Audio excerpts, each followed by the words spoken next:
لہٰذا سن 1916 میں مدینہ منورہ جیسی مقدس سرزمین کا محاصرہ کر لیا گیا۔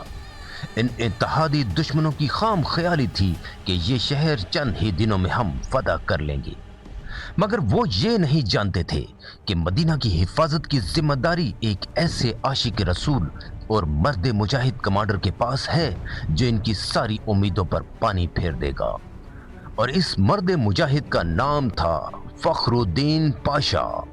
یہ محاصرہ جو چند دنوں میں ختم ہونا تھا، جو مہینوں اور پھر برسوں تک جاری رہا، 1916 سے شروع ہونے والا یہ محاصرہ 1919 تک جا پہنچا۔ دشمن کی جانب سے تقریباً 130 بار مدینہ منورہ کی مقدس زمین پر شدید حملے کیے گئے۔ 30 اپریل 1918 کو مدینہ شریف جیسے مقدس شہر پر ظالموں نے 300 سے زائد بم گرائے۔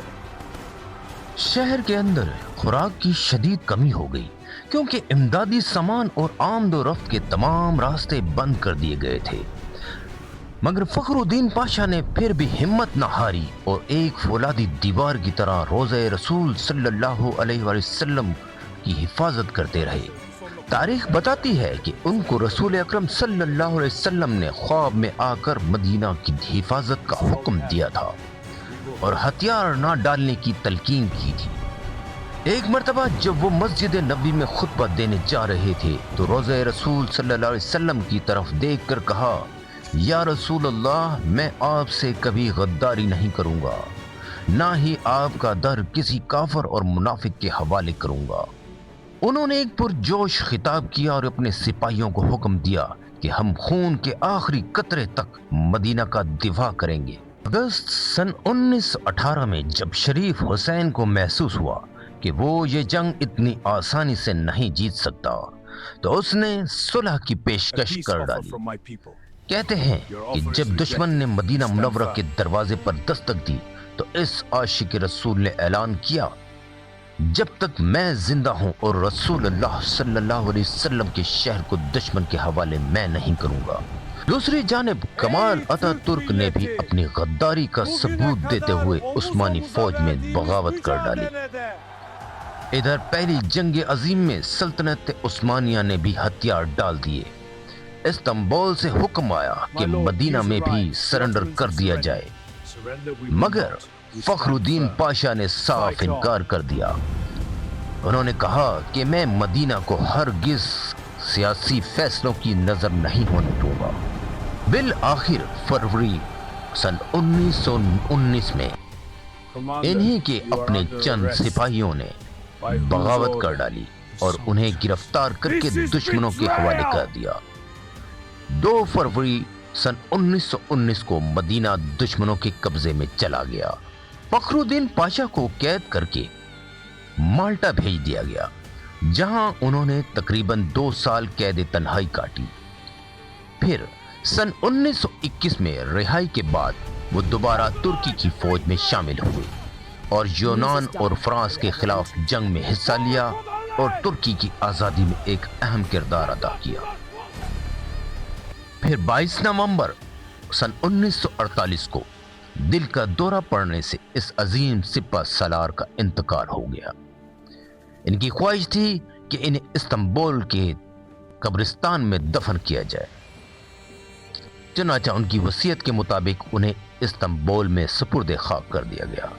تو ناظرین کرام، یہ تھی فخر الدین پاشا مدینہ کے محافظ کی داستان، ایک ایسا نام جسے تاریخ کبھی فراموش نہیں کر سکتی۔ ناظرین کرام، فخر الدین پاشا کی زندگی ہمیں یہ سبق دیتی ہے کہ اصل طاقت ہتھیاروں میں نہیں، ایمان اور عزم میں ہوتی ہے۔ تاریخ کے اوراق گواہ ہیں کہ کچھ لوگ وقت کے دھارے میں بہہ جاتے ہیں اور کچھ لوگ وقت کا رخ ہی موڑ دیتے ہیں۔ فخر الدین پاشا انہی لوگوں میں سے ایک تھے، اور شاید اسی وجہ سے ان کی کہانی آج بھی ہمیں وفاداری، قربانی اور عشق رسول صلی اللہ علیہ وآلہ وسلم کی یاد دلاتی ہے۔ بھوک، محاصرہ اور سخت ترین حالات کے باوجود انہوں نے مدینہ کا دفاع جاری رکھا تھا۔